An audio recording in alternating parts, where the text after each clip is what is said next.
Biotic factors by KayScience.com. Biotic factors are any living organisms that affect another living organism within an ecosystem. This animal here has to eat, so it's going to eat the vegetation. This animal is a living organism, and when it eats the plants, it's going to kill the plants.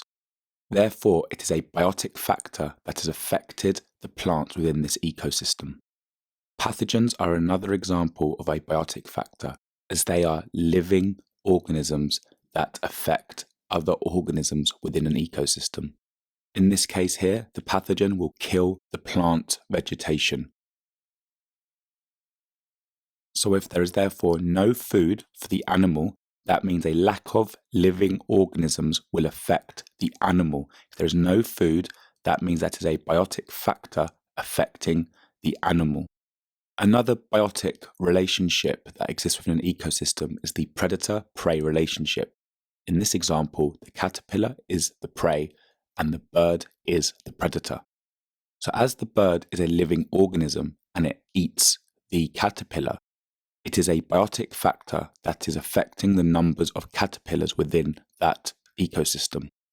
This here is a red squirrel and this is a grey squirrel, and there is competition between the two organisms.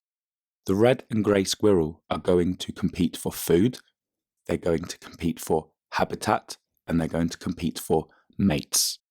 So because the grey squirrel is better adapted to its environment, it is more likely to survive, and it did, so it outcompeted the red squirrel. This is another example of a biotic factor increasing the numbers of grey squirrels in Britain. Press pause to practice using those key words. The answers will follow. Press pause to go through your answers and make any corrections to your mistakes. Press pause to answer the questions. The answers will follow.